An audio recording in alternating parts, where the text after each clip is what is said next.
Welcome everyone. Thank you for joining me on my YouTube video. This is my very first one to do.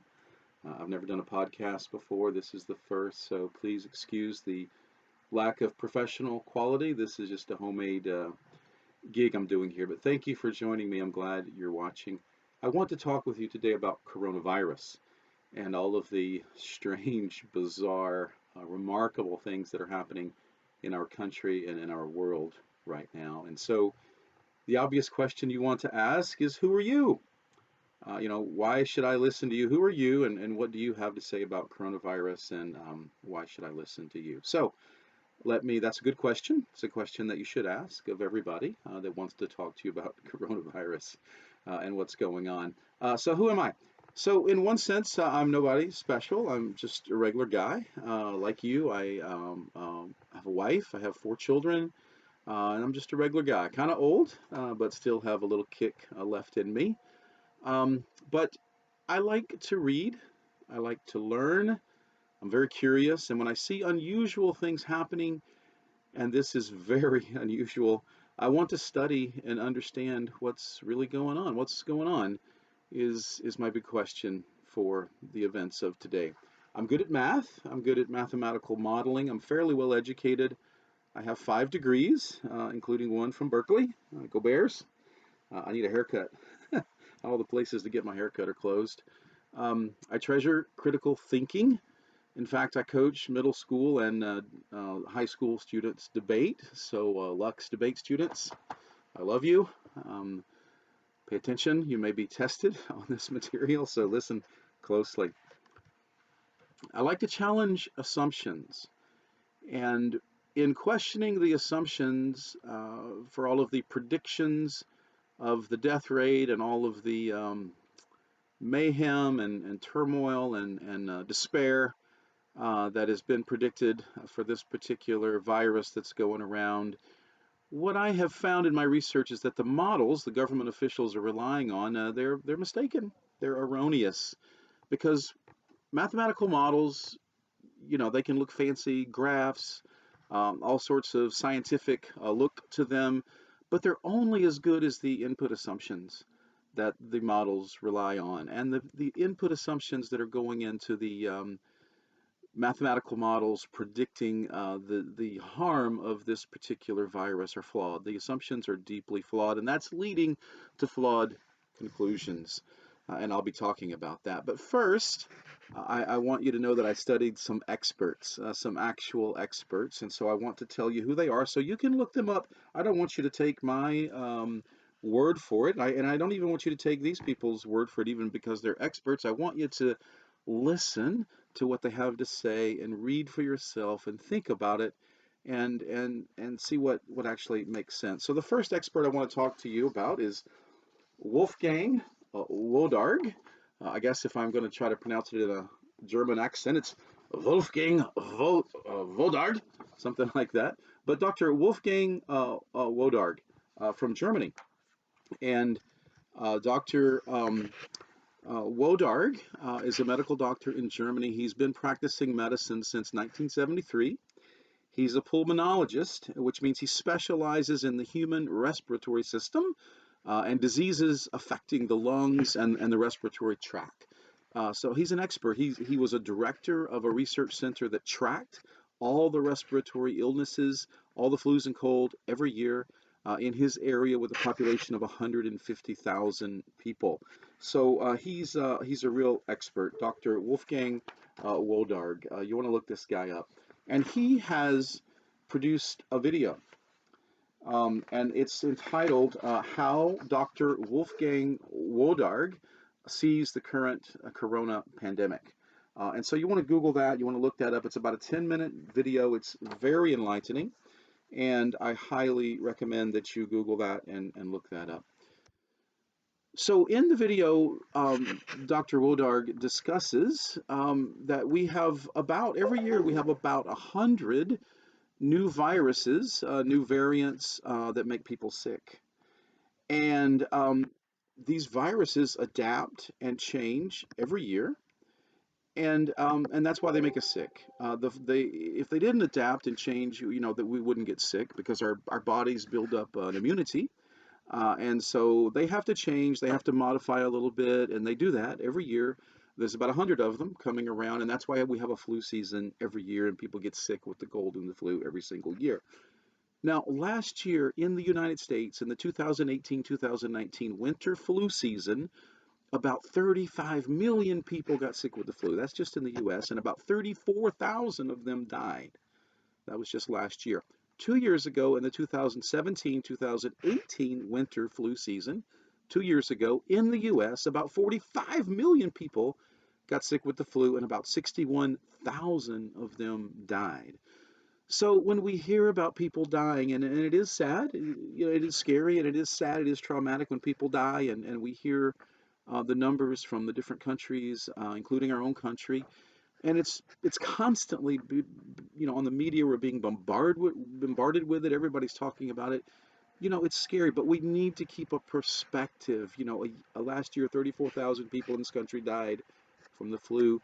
2 years ago, 61,000 people died from the flu. It's part of life. It happens every year. So we need to keep that perspective as we try to think about this thing rationally.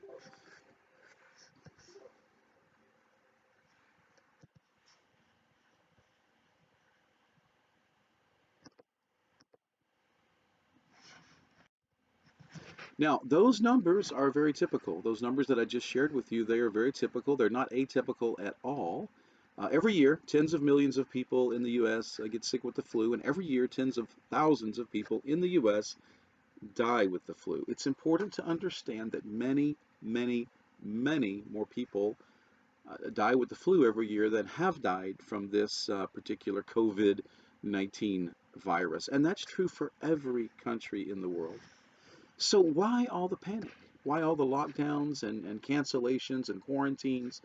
What's going on? What's going on? If this happens every year, um, why is there such a panic right now? For thousands of years, nearly the entire history of the world, we've had a flu season. Most of the time, we don't think too much about it.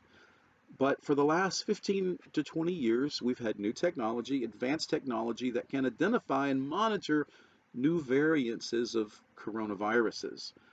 SARS, MERS, H1N1, and so forth, and now this COVID-19, or some people are calling it SARS-2. These are all variants of coronaviruses, but it's really nothing new. This kind of thing has been happening for thousands of years. Every year viruses adapt, and that's why we have a flu season. Now, I'll be honest with you, until last December, I had never heard of the term coronavirus. So this new term comes out, coronavirus. Who's ever heard of that? Not very many people. I don't think I hadn't. And so it sounds scary, and now they've named it COVID-19, and that even sounds even scarier. And they put magnified pictures of this thing on the internet, and it looks even scarier, right? It looks like a space alien or something. But the fact is that coronavirus is a medical term for the common cold. It's been in the medical dictionaries at least since the 1960s.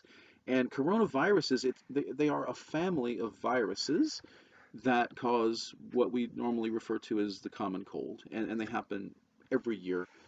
Dr. Wodarg tells us that at all times, people who are sick with a respiratory illness in their lungs, their respiratory tract, if they have that sort of illness, about 5 to 15% of them have a coronavirus, some type of coronavirus, and that's every year. That's all the time. Some colds are worse than others, but that's what it is. This is a part of the family of viruses that are the common cold.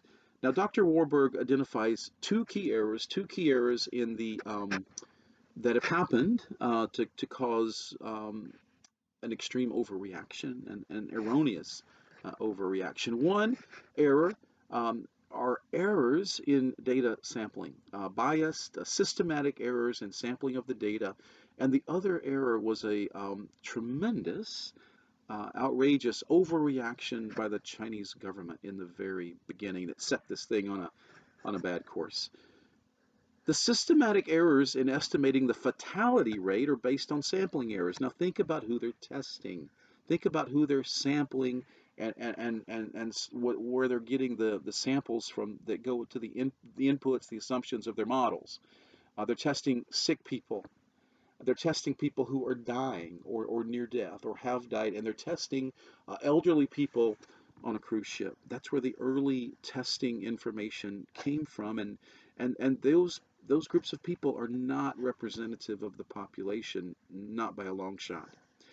The other significant error that happened early on was the extreme reactions by the Chinese government. They took severely draconian measures, locking people up in makeshift hospitals, which were really looked like gymnasiums or just big rooms with beds, all lined up next to each other with sick people.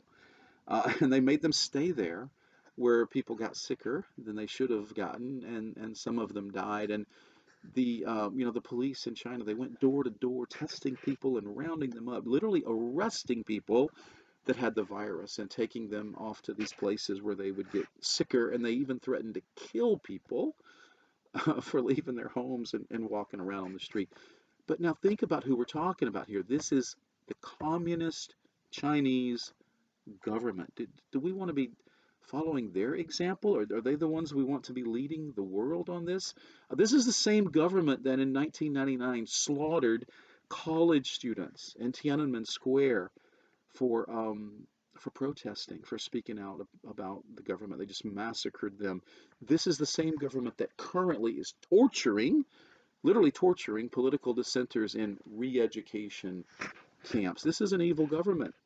When a few months ago, before this whole coronavirus thing came out, I think it was in the fall, there was a lot of controversy and a lot of stuff on the media about the Chinese government and the protest in Hong Kong and all the controversy that was happening in Hong Kong. And our National Basketball Association, professional basketball players and coaches, were implicated in this because they were playing games in China and they were getting money in China. And many of them refused or weren't able or couldn't see their way clear to criticize the Chinese government because they're making a lot of money. Steve Kerr, the basketball coach, the head coach for the team called the Golden State Warriors, Steph Curry and all those guys, great basketball team. Coach Kerr could not bring himself to criticize the Chinese government. He said it's complicated. Um, Steve Kerr has a bad back. He's had back injuries and stuff like that. So he had a problem with his backbone. But there's nothing wrong with my backbone, and I don't mind saying it. The Chinese government is an evil government. Not the Chinese people. My wife is Chinese. I love Chinese people. The government of China is an evil, communist, totalitarian, tyrannical government. And what they did to their own people because of this virus was horrendous. Our country was founded to be a light in the world, a light on a hill. That's what the founders had in mind, and we should be a shining example to the rest of the world, not following this horrible example of the communist Chinese government. We should not be following their lead, and very sadly, our government is following their lead, and it's a terrible mistake.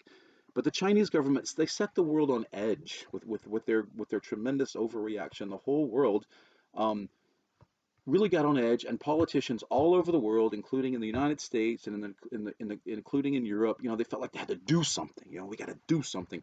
Protect our people. We want to show the voters that we're doing something.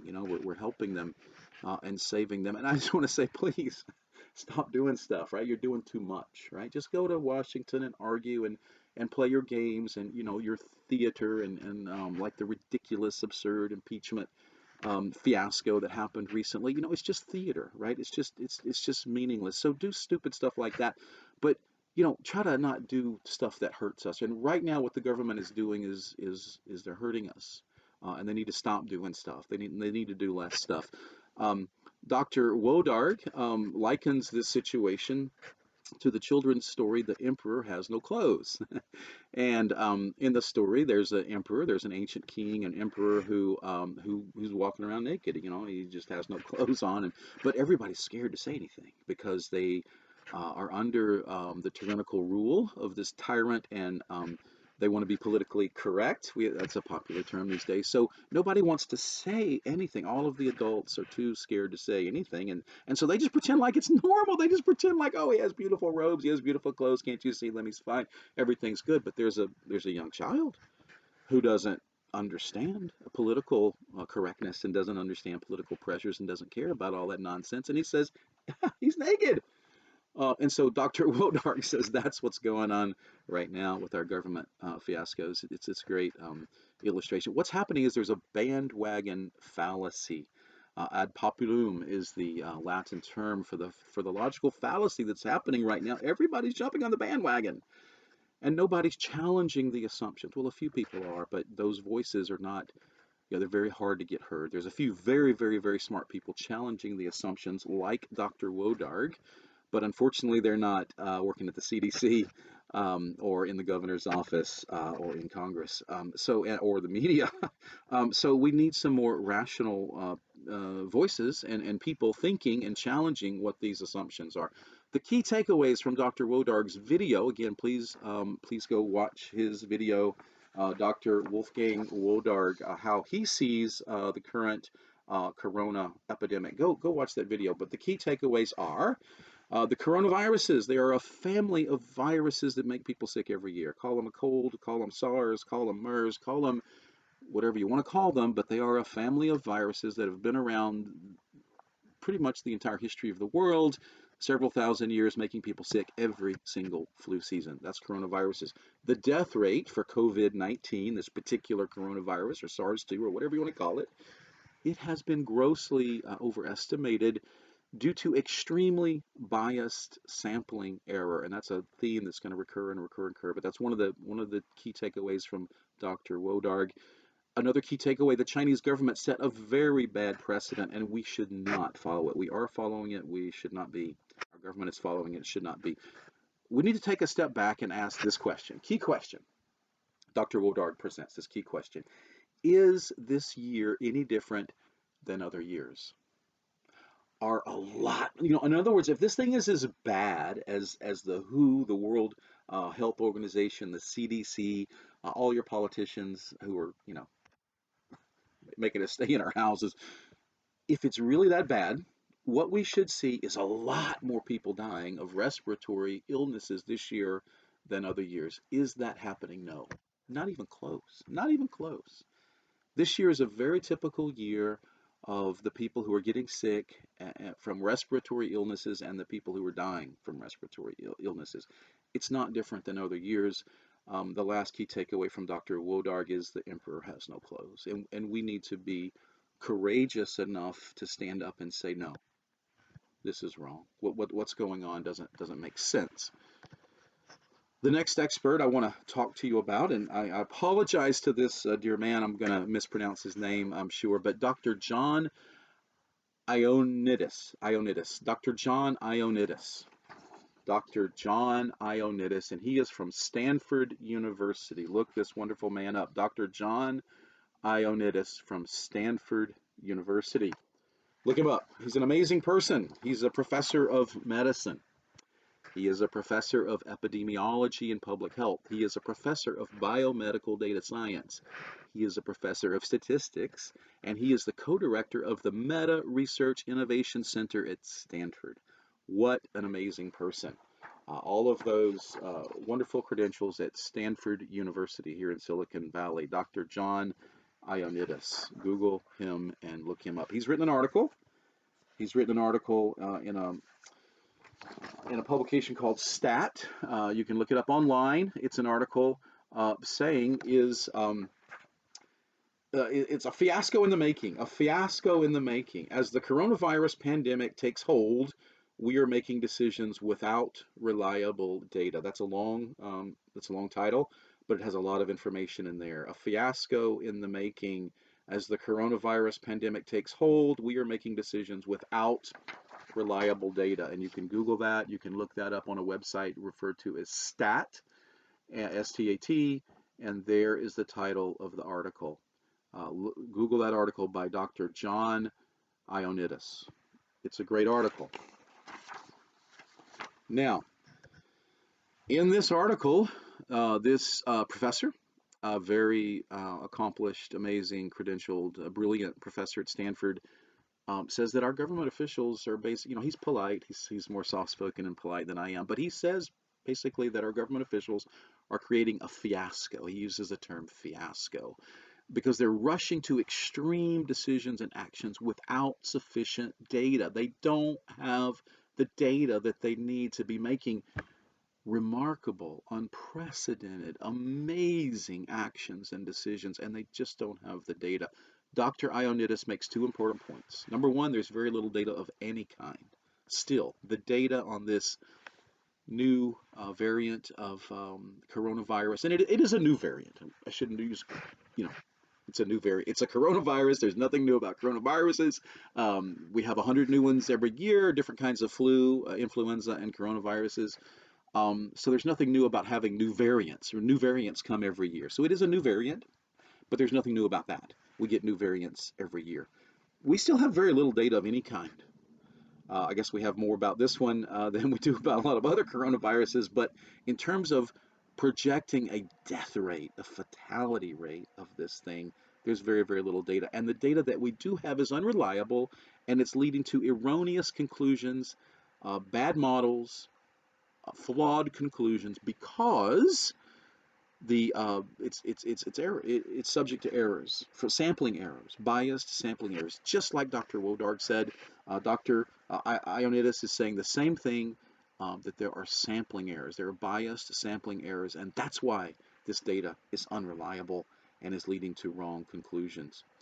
Again, the data is coming from sick people, people who are dying or near death, or elderly people on a cruise ship. They are not representative of the population. Those groups are not representative of the entire population, not even close. So we can't extrapolate it to the entire population, and they're doing so, and it's flawed. It's fallacious is the logical term, and it's wrong. It's just leading to really mistaken, erroneous conclusions. Let me try to explain. At any time, with all these viruses going around, every flu season, all these coronaviruses, all these influenza viruses that are very similar, all the time when these things are going around, there's going to be, if you look at the whole population of any country, let's just say the United States, or it could be any country. If you look at the whole population, there's going to be a large portion of the population who never gets the virus. For whatever reason, they just don't get infected. They go about their daily business, but they don't get infected. That's a large portion of the population. Another large portion of the population, a large portion of the population gets the virus, but they don't get sick at all. They have no symptoms. We call those people asymptomatic, and you've heard a lot about that. Asymptomatic carriers of the virus. They have no symptoms. They don't get sick. It's a large portion of the population. Another large portion of the population gets the virus and gets mildly sick, kind of like having the flu or the cold during flu season. They have a fever for a few days. They stay at home. They get extra rest. Stay home from work. Get lots of fluids. Take aspirin. And after a few to several days, the fever subsides. And they're mildly sick. They don't need to go to the hospital. They're not dying, but they have the flu. They have a cold. That's a large portion of the population. A small portion of the population gets the virus and gets very sick. And we'll talk about that. And that's sad and scary for those people and their families. But that is a small portion of the population. And then a very small portion of the population gets the virus and dies. And of course, that's very traumatic in size and sad. But that is a very small size, a very small portion of the population that die from a virus. And we're going to be talking a lot more about that. Now, the WHO, the World Health Organization, and the US CDC, the Centers for Disease Control, they are making their estimates based on extremely biased sampling errors to the far end of the spectrum. They're sampling this end of the spectrum, the people who are very, very sick, or even sick at all, and very sick and dying. And they're sampling people with weakened immune systems. As we get older, and I'm kind of old, right? I'm getting up there in years. I'm no spring chicken. But as we get older, our immune systems weaken. And the older we get, the weaker those immune systems are. And then some people who are younger also have weakened immune systems for different reasons. But that's who they're sampling. Sick people and people with weakened immune systems. People who are already sick and dying, or people with weakened immune systems. And that's where they're getting their samples from. And it's not representative of the entire population. It's leading to very bad conclusions. Dr. Ioannidis postulates that the actual death rate for this virus may be less than that of the flu. We don't really actually know for sure, but he says it could be less than the death rate of the flu.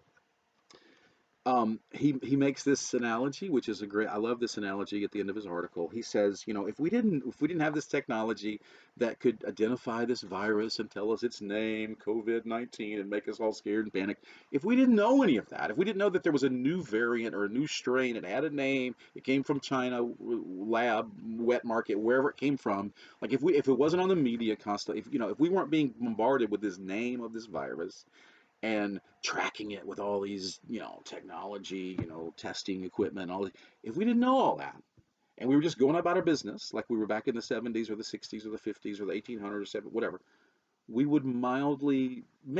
we would mildly um, note that the flu is a little bit worse this year than others. Maybe not even that. But if anything, we would casually note that the flu is a little bit worse this year than other years. Maybe it would get less media coverage. Dr. Ioannidis says it would get less media coverage than a game between the two worst teams in the NBA. Think about that. Think about our media is going berserk, and our government officials are. I'm sorry, what they're doing is crazy. Think about what's going on in our country and in our world. And Dr. Ioannidis says if we didn't have a name for it, if it wasn't able to be identified, if it didn't have all these circumstances that are making everybody panic, we wouldn't even notice it. It would be like the two worst teams in the NBA playing a game that nobody cares about. All right, the next set of experts, more from Stanford. This is Dr. Iran Ben David and Dr. Jay Bhattacharya. I'm sorry, I'm not saying that name well, I'm sure. I apologize to you, sir. Dr. Aaron Ben David and Dr. Jay Bhattacharya from Stanford. So look these guys up. Dr. Aaron Ben David and Dr. Jay Bhattacharya. These, again, are professors of medicine at Stanford University. And Stanford University is one of the best universities in the world. Everybody knows that. It's one of the very top universities in the world. So now with Dr. John Ioannidis, and then these two doctors, these are three medical professors from Stanford University, one of the best universities in the world. So look these guys up. Google them. They have written an article in the Wall Street Journal. It's in the Wall Street Journal, and this is just from a couple of days ago, 2 or 3 days ago. Wall Street Journal, and the title of their article is the coronavirus as deadly as they say? Is the coronavirus as deadly as they say? It's a rhetorical question because they're going to demonstrate that it's not. So they are basically singing the same song that Dr. Wodarg and Dr. Ioannidis have been singing, sampling errors, sampling errors, sampling errors, sampling errors. And they crystallize the issue very nicely. I really like what they've done. They show what's wrong with the calculation, and they make it very simple and easy to understand that the government authorities have been relying on bad calculate, just bad math, and even more than that, bad logic, faulty, fallacious logic. So the wrong way that they've been doing it the wrong way. The number of people who die divided by the number of positively ID'd cases. This is the wrong way to calculate the death rate. They've been calculating the number of people who die as the numerator. Go back to your 6th grade math, 7th grade math. Some of you, maybe college math, I don't know, but go get out a math book if this is confusing for you. This is simple stuff. So the numerator is the number of people who die. The denominator that they're using is the number of positively ID'd cases. The number of positively ID'd cases of coronavirus is on the denominator, and that is wrong. This calculation is wrong because the denominator is too small. They don't know what they don't know. Right? And so they're operating on ignorance. They're making assumptions out of ignorance. The right way to do the calculation, the fatality calculation, is the number of people who die is in the numerator, and the total number of people who are infected with the virus is in the denominator. The total number of people who are infected with the virus should be in the denominator. And the problem is, should be obvious, nobody knows what that number is. And there is no way to know. It is unknowable. It is unknowable. So when they put this number in the denominator, the number of positively identified cases, that number is way too small. It assumes that that's the total number of cases, but it's not. It's only the number of cases that they've identified. It's too small. So the right way to do the calculation, the true fatality rate of this particular virus is the number of people who die divided by the number of people who are infected. And then once you do that division, you multiply it by 100 to get get the percentage. But this number is unknowable. Nobody knows that number. And so they're making conclusions based on grossly insufficient. This is not a minor error. This is a huge error of assumption, of logic, and of doing a mathematical model and putting an input into a mathematical model. They don't know what they don't know. They're acting on ignorance. They are making a wildly erroneous assumption. Maybe they don't know it. Maybe they're just not good in math. Maybe they're not good in logic. I don't know. But this is very, very faulty, very, very fallacious, and very wrong, and it's leading to a horribly wrong conclusion. So the key takeaways from this article by these two Stanford professors are government professors of medicine, government officials and agencies. They're misinterpreting and they're misusing insufficient data to make grossly erroneous models. Um, that's the first point. And then their second point is, and they argue in the article, it's a great article, go Google it and read it. Probably the actual fatality rate of this virus is similar to the flu, or maybe even lower. Probably the actual fatality rate, according to these professors of medicine at Stanford, the fatality rate of this virus is probably similar to the flu, maybe even lower. Okay, so now let's look at some actual numbers of people who are dying, who also have coronavirus. By the way, we can't even prove that the coronavirus is the cause of death because most of these people have other um, underlying pre-existing health conditions. But let's look at some numbers that you can't argue with, people who have died. Remember, Dr. Wodarg said, let's look at the number of people who are getting very sick or dying and ask the question, is this year worse than any other year? And so let's look at the actual numbers of people who are dying in different countries. These numbers are a day or two old, so they're not, up to the minute. I don't have my, you know, I had to make a presentation, right? I made my presentation last night. So these numbers were up to date as of the app that I was using last night. And I can't guarantee that that app was up to date, perfectly. It may have been a day behind. So these numbers may be 2 days behind, but they're very, very close to up to date. They're very representative. They're not going to be far off, and they're certainly not going to be so far off that they lead to faulty inclusions in this presentation. The conclusions that I reach are valid because these numbers are close enough. They're very, very close to very up to date. So they're close to perfectly up to date. It's impossible to make them up to the minute perfectly because I have to make the presentation, and I don't have perfect knowledge. But here are the numbers. In China, a little over 3,000 people have died. Now, so again, we don't know who has the virus, who doesn't. We don't know how many people have the virus and have no symptoms or are mildly sick and just stay home or scared to tell the government. In North Korea, a guy got shot. they just now they're taking the virus seriously in North Korea. They just shot and killed him, right, because he had the virus. So, and then China, was locking people up and making the situation worse and making more people get sick and die than they should by the way they're treating them. So people are scared. I mean, nobody's going to want to tell, I got the virus. So we have no idea how many people actually have the virus. But when somebody dies, that's a hard data. That's a statistic. That's a measurement that nobody can argue with. We don't have to guess, right? So a little over 3,000 people in China have died who also have the virus. Now, looking at a percentage, that is what is that? That is 2 millionths of 1%. 2 millionths of 1%. Now catch that. I mean, these are tiny, tiny numbers. 2 millionths of 1% of the population of China has died while also having the coronavirus. And people say, well, you can't trust China. They're liars, and You can't trust anything coming out of China, and I agree. I don't trust the Chinese government at all. But so let's multiply that number by 10. You know, I've heard people say it's probably 10 times that. Okay, 10 times that. If it's 10 times that, let's presume it's 10 times that number in China. That means a little bit, almost 33,000 people, a little over 32,000, or almost 33,000 people in China have died, presumed to have died, if we make that 10x calculation.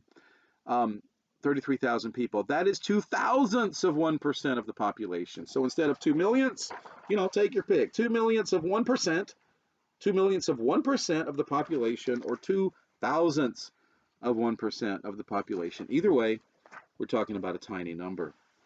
Italy. Italy has the highest death rate by far of any country so far. So we'll come back and talk about them. But Italy, a little over 8,000 people have died who also have the coronavirus. That's 100th of 1%. So we're still talking about a tiny, tiny, tiny fraction of the population. We'll come back and talk about Italy because it is significantly higher than any other country, but it's still a tiny number. It's 100th of 1% of the population. It's a tiny, tiny fraction of the population. In Iran, a little over 2,000 people have died. That's 3 thousandths of 1% of the population. In Iran, 3 thousandths of 1% of the population has died while also having coronavirus. In Spain, a little over 4,000 people have died, and that is 9 thousandths of 1%. 9 thousandths of 1% of the population in Spain has died while having this particular coronavirus. In the United States, in the United States, 3 millionths of 1%. A little over 1,000 people have died in the United States while having the coronavirus. That's 3 millionths of 1% of the population of the United States has died with the coronavirus. Folks, I hear people comparing this to the plague of London of 1662. Don't. That is so, I'm sorry, ridiculous, and it's disrespectful and irresponsible to compare this to that when that was really something much worse, much worse. You know, we're having flu season. We're having flu season is what's happening, and so let's not compare it to the Black Plague or even the flu of 1918. Let's not do that because this is nothing like that. So let's go back to Italy. Italy has 100th of 1% of the population who has died. What is 100th of 1%? Well, percent, that word percent, that means out of 100. So you have, 1 out of 100 times 1 out of 100. So it's 1 over 100 times 100, which is equal to 1 over 10,000. What that means is out of every 10,000 people in Italy, on average, 1 has died. On average, 1 out of 10,000 people in Italy have died. Now, let's talk about Italy because it is higher than all the other countries. It's still only 1 out of 10,000. So it's still very low. Even though it's the highest, it is still very, very low. So here's some things you need to know about Italy. Italy has more old people than any other European country. And I'm not being disrespectful. Again, I'm an old guy. I'm 58, right? So I'm getting up there. But it has more, elderly people, people in their 70s, 80s, 90s. People like to retire in Italy. It is similar to South Florida, I guess. In the U.S., older people like to retire there for the weather and lifestyle, and so Italy has more older people. It has an older population than any other country in Europe. You need to know this: the average age of people who have died with this coronavirus in Italy, the average age is 79 and a half, almost 80 years old. That's the average age of the people who have died in Italy with the coronavirus. You also need to know that 99% of the people who have died in Italy with this COVID-19, 99% of them had other pre-existing health problems. They were 80 years old and they had other pre-existing health problems. We can't even say for sure that COVID-19 is what caused them to die because they had these other pre-existing health problems. Now, I know I'll get criticized and say, well, you don't care about old people, even though I keep saying I'm old, I'm old. That's not true. I'm not saying that old people are not important. I am not saying that. I'm not saying that people with pre-existing health problems don't matter. I'm not saying that at all. All people matter. All humans are important. Please hear me. We are all part of the human race. We've all descended from one man, Adam. We are all part of the human family. We're made in God's image. Humans are made in God's image. Every single human being is important, very important. Sickness is always hard. Death is always traumatic. Our heart should go up to, our heart should go out to them. So I'm not trying to diminish at all the heartache and the pain of those who get sick and die. What I am saying is that the government's actions are wildly disproportionate to the actual danger of this virus, and the government is not helping. The government is making things worse. Now, let me talk about the economy. This is an area in which I am an expert. Like I said, I'm 58 years old. I have never in my life seen anything like what's happening now. This is the most bizarre thing I've ever seen. Travel bans, all kind of travel bans, cancellation of the NBA season. I've never heard of any kind of professional sports season ever being canceled for anything. Maybe it happened in World War II, briefly. I've never seen anything like this. Cancellation of March Madness. Are you kidding me? NCAA basketball, March Madness. Come on, it's the greatest sporting event in the world. They canceled it. Cancellations of all manner of business conventions. And now our governor of our state, California, and other states too, they shut down almost all businesses, ordered people to stay at home, ordered people to shelter in place, can't go anywhere, can't do anything, can't meet your friends, can't have a picnic, can't go to church, can't operate I can't get my hair cut, can't operate businesses. This is crazy. I'm sorry, this is absolutely crazy. They are causing an economic disaster. This is a man-made disaster. This is not a natural disaster. This is there are the danger, the huge, wide, global, large danger is not the virus. It's our government officials and what they're doing. They are causing an economic catastrophe. What is wrong with these government officials? Are they corrupt? Are they evil? Are they crashing our economy on purpose because they want to try to get rid of Trump? Or are they just not smart?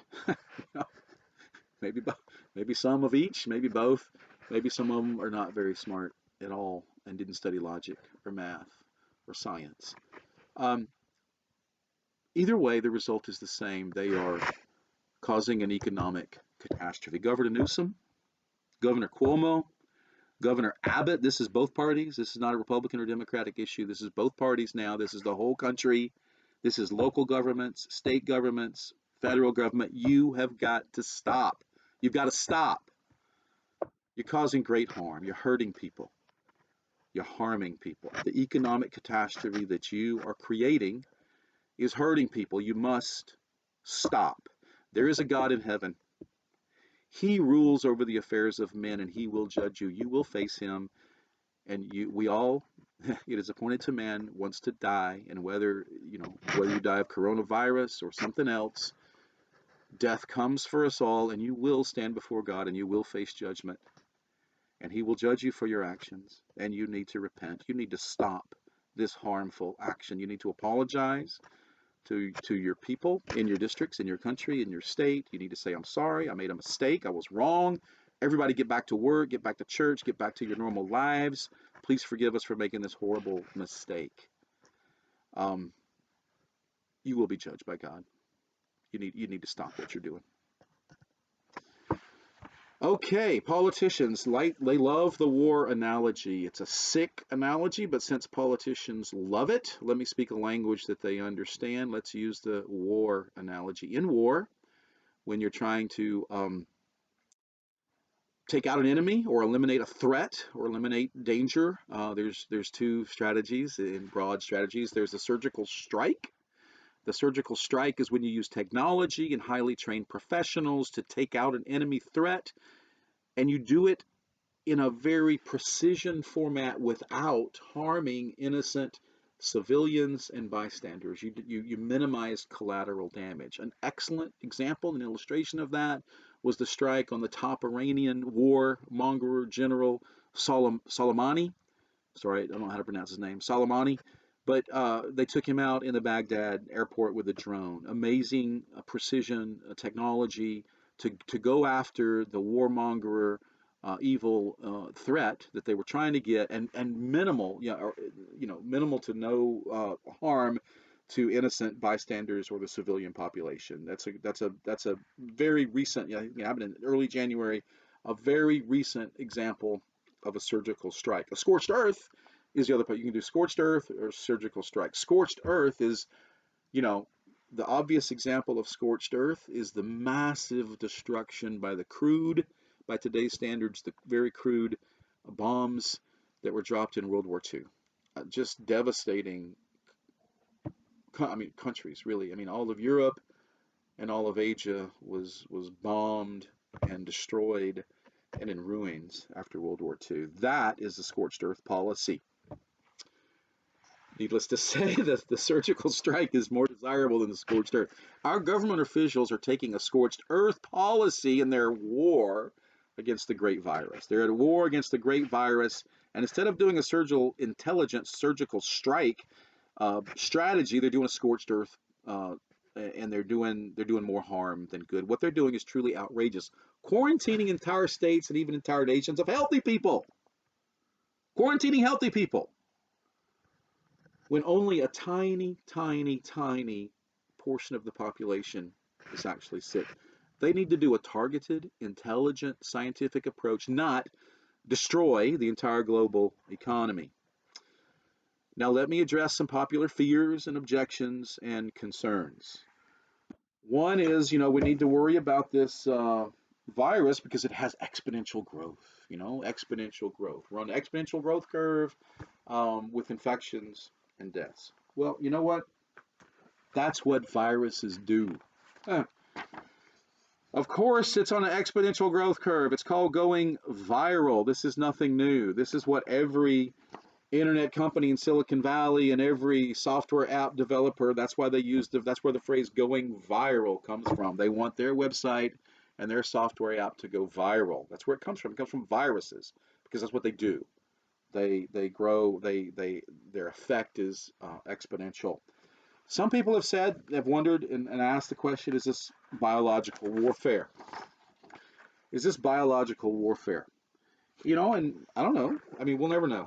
It's not like they're going to tell us if it is. Maybe it is, maybe it isn't.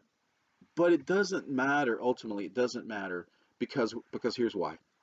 Even if this was engineered, even if this is an engineered thing from a biological warfare lab, they're limited in what they can do. They cannot create new life. They can't create a new virus from scratch. Man can't do that.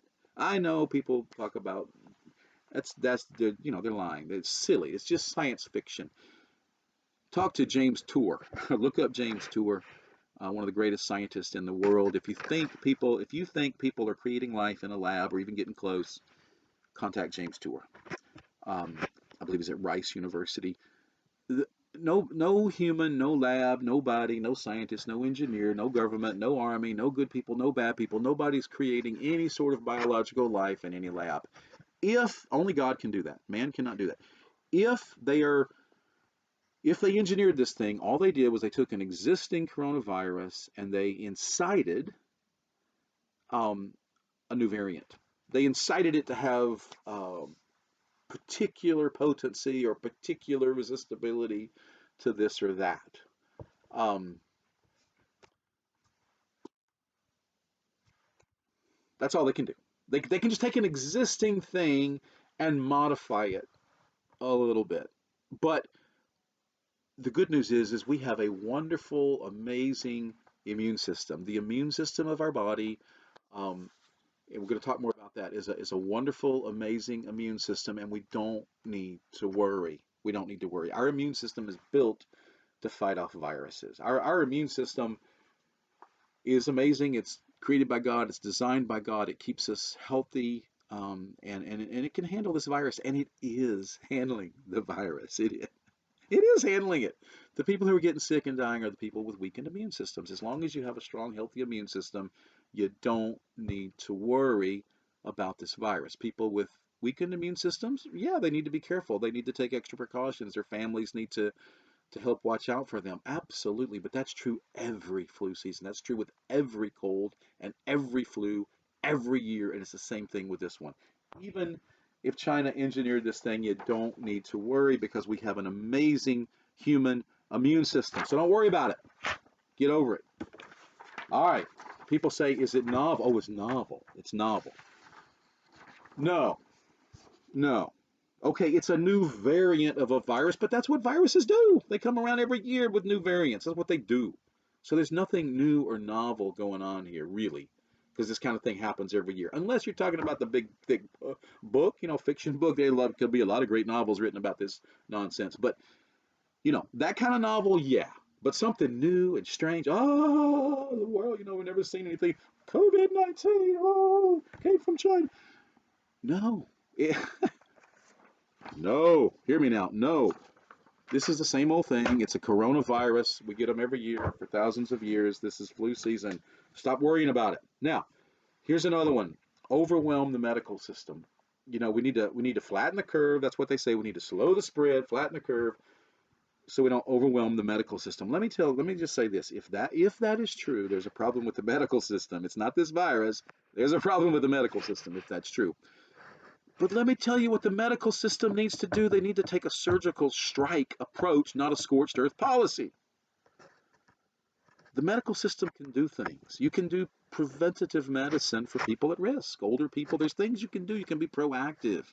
You can proactively seek out your older patients and help them proactively do preventative maintenance, preventative medicine. You can defer elective surgeries, right? So if somebody wants to go into get a cut their face up or their belly fat or whatever to make themselves look better, that kind of stuff can be deferred until later. Defer all that stuff. If you think we're in a crisis, defer all that stuff.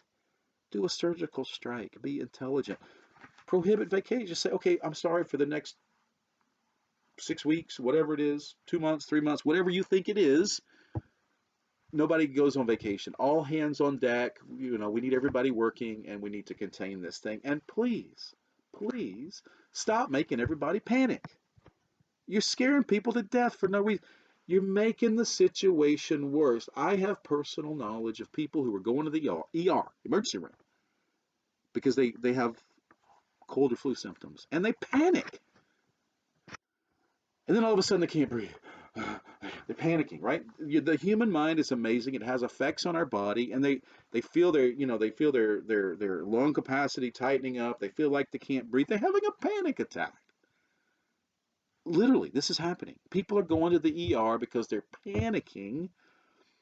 And if you would just stop terrifying people, just stop terrifying people and let people relax, and let people with minor symptoms do what they've always done with a cold or flu: stay home, take aspirin, get lots of rest, and drink lots of water. People are rushing to the stores to buy toilet paper and paper towels and hand soap and whatever else they're buying. The shelves are empty in Silicon Valley. I mean, it looks like a communist, socialist, third world, poor country. All of the shelves are empty. People are rushing to the ER. You have created a panic. Media, shame on you. Shame, shame, shame on media, government officials, the World Health Organization, Mr. Fauci, the CDC. Shame on you. You're scaring people to death. Everybody needs to relax. We don't need the government doing much of anything except giving common sense instructions to wash your hands and practice good hygiene. And the medical system needs to come out and be strong and have courage and say, everybody calm down. This is just a virus. It comes around every year. This is no big deal. If you get it, treat yourself at home. If you're in severe illness or you're at high risk, yeah, come see the doctor or to a medical clinic or to the hospital. Take care of the people that need to be taken care of, but stop terrifying people. It's ridiculous. Another expert, Dr. Shiva Ayyadurai. Dr. Shiva Ayyadurai.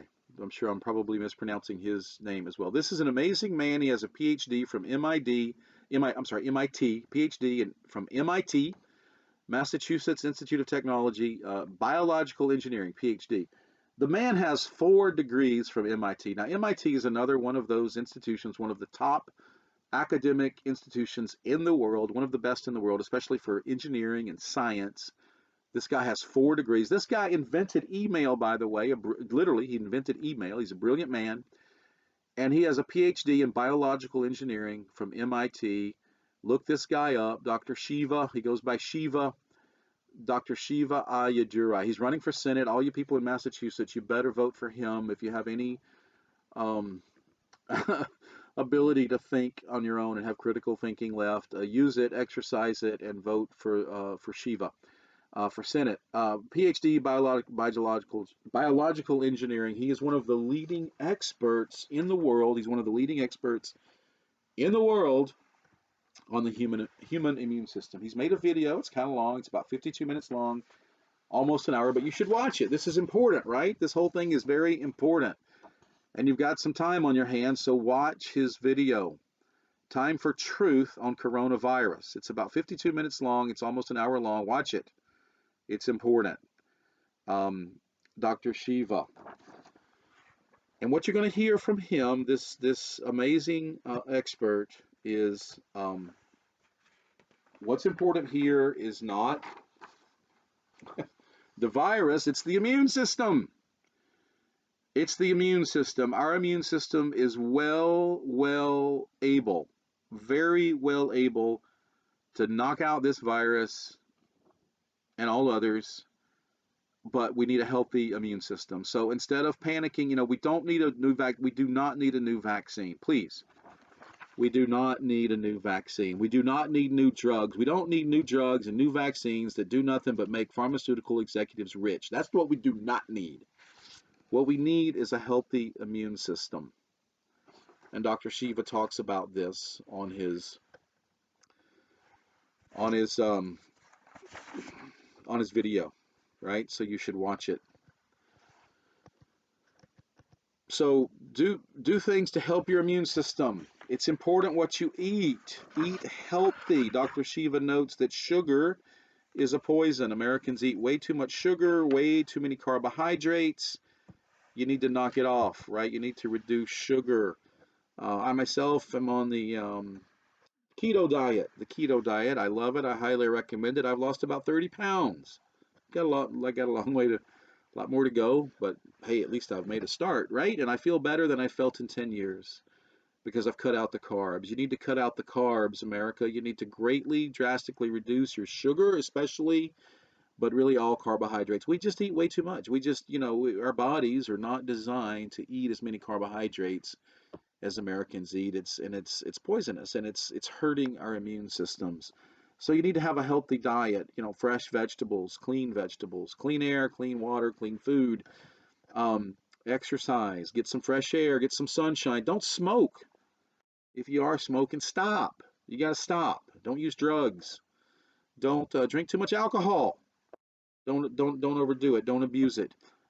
Get exercise. Eat a healthy diet. Focus on your immune system. That's what you need. You don't need a bunch of new drugs and vaccines. You need a healthy immune system. And Dr. Shiva points out that the CDC, the medical system, by and large, aren't talking about this. They're trying to sell you drugs and vaccines. They want to make a lot of money. They don't care about you. But if you want to take care of your health and be safe from the virus and the people you love, your children, your spouses, your families, your parents, your grandparents, help them be healthy. Help them to have a healthy immune system. Then you don't need to worry about the virus. It's all about the immune system. All right, I want to talk now to 3 groups of people. This whole presentation has been for everybody. Everybody. Let's have some common sense, especially political leaders. I hope you're listening. But I want to talk to especially now to 3 groups of people. Especially first, I want to talk to business leaders, people in business, people who have power and influence with the government and business. Or at least you should know that what our government officials are doing is going to cause a recession or depression. It's going to cause a catastrophe. You know it. If you don't know it, you should know it. Shame on you. What they're doing is disastrous. And it will hurt the most vulnerable. It probably won't hurt you if you're a business leader. I'll probably be okay. My family and I, people with resources, people with assets, will be okay. But the people who will be hurt the worst are the weak and the vulnerable and the poor. Uh, Many people will be devastated. What is happening is immoral. It's wrong, and it's got to stop. You've got to press on the government officials to stop this. Stop shutting down the economy. Stop crashing the economy. Give people an opportunity to work and make money, and take care of their families, pay their rent, pay their mortgages. This has got to stop. Next, I want to talk to citizens of the United States. If you're from other countries, I'm glad you're watching, but this is particularly now to citizens of the United States. Do you remember the Constitution? Have you ever read it? How many citizens of the United States have read the Constitution of the United States? It's not long. Get it out and read it. You can get one online. You can get a free copy. You can download it. Read it. Read the Constitution of the United States. Do you remember the Bill of Rights? Did you study at all about those in school? It's been a long time since I went to school and studied them. I don't know what they're studying in school now. Probably communism. I don't know what they're teaching. A bunch of nonsense. But do you remember the Bill of Rights? Do you remember the First Amendment to the Constitution? The First Amendment to the Constitution promises us, citizens, the right to peaceably assemble. It promises us that. In the First Amendment to the Constitution, we have a right to peaceably assemble. Now, for the first time in the history of our country, our government leaders have taken it away on a mass scale. Now, they did horrible, immoral evil to Africans and Americans of African descent, obviously, for a long time. They did horrible evil to Americans of Japanese descent during World War II.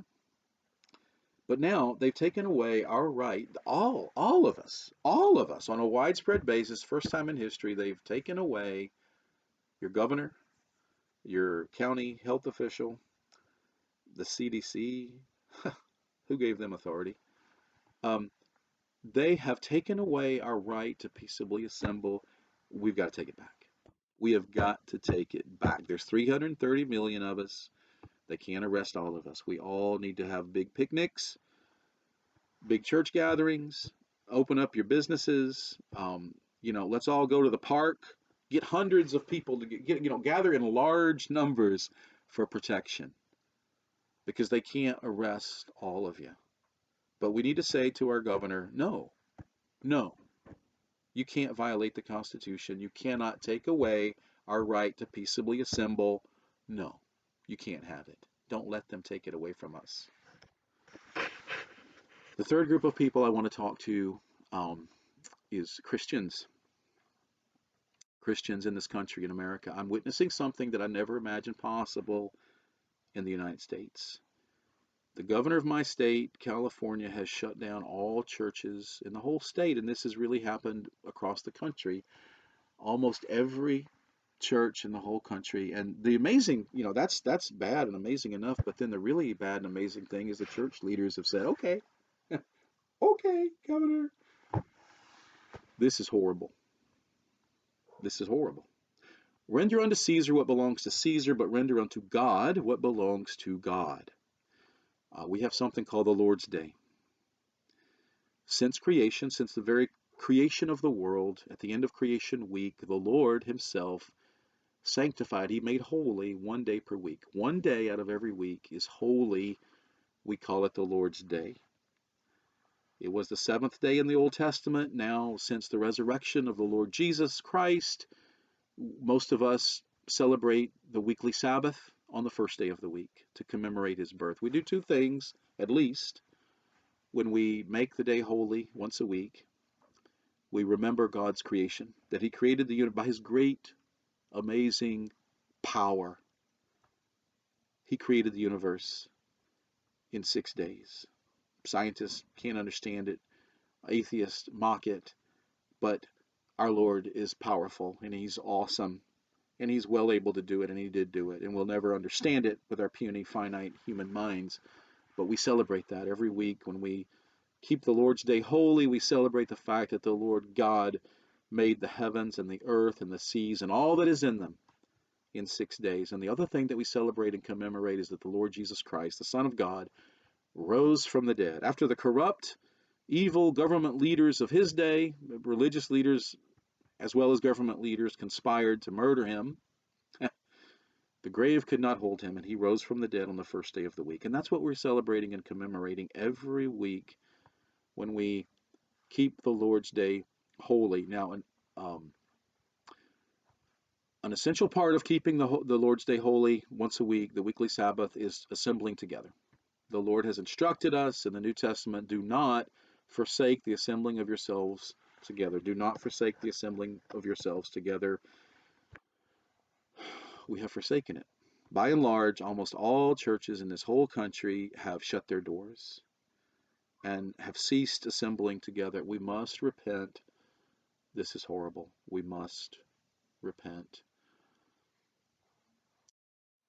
If you read the Bible, if you actually read it, instead of pontificating from ignorance, one of the things that you will notice about the Lord is that he takes the holy day per week, the one day per week is holy. He takes that very seriously, and he's always judged his people sternly throughout history when they have neglected his day. Here in America, we've been neglecting the Lord's Day since the 1950s or 60s, when every home got a television. And way, way, way, way too many men became more passionate about football, NFL football, than they were about church and Bible study and leading their families in worship. Horrible decline in our country since then. And now the governor says, shut your churches down, and the church leaders say, okay, this is really bad. We need to repent. We need to repent. Now, I understand the arguments. I mean, I understand what your arguments are. Love your neighbor. We need to love our neighbor, they say, by not meeting in church to make sure we don't spread the disease, and we need to respect our local government authorities. That all is pure nonsense. You cannot love your neighbor if you don't. You cannot properly love your neighbor if you don't love the Lord first, who commanded you to love your neighbor. The two commands are love the Lord your God with all of your heart, soul, mind, and strength, and then love your neighbor as yourself. Churches, Christians, our first allegiance must be to Christ, not the governor. Churches should be like hospitals. They should stay open. Churches should be like hospitals, except churches are much more important than hospitals. Hospitals care for the physically sick and weak, and that is important. Churches care for the spiritually sick and weak, and that is more important. We need to open our doors. We need to reinstate public worship. If the police come and chase us out of our buildings, then we need to meet in somebody's cow pasture or orchard or the woods. But we need to gather together to worship our Lord. And if we suffer for choosing to obey God rather than man, Jesus promised that our reward in heaven will be great. He promised it, and we need to believe it.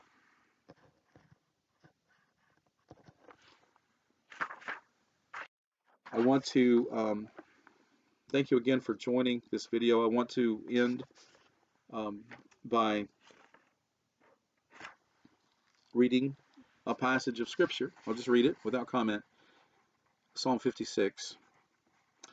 Be gracious to me, O God, for man tramples on me. All day long an attacker oppresses me.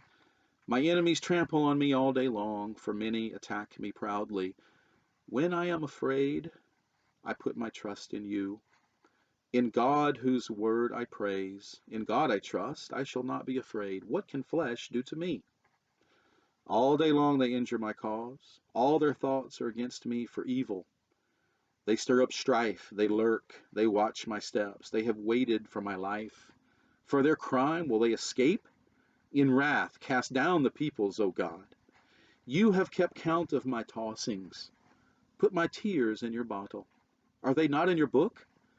Then my enemies will turn back in the day when I call. This I know, that God is for me.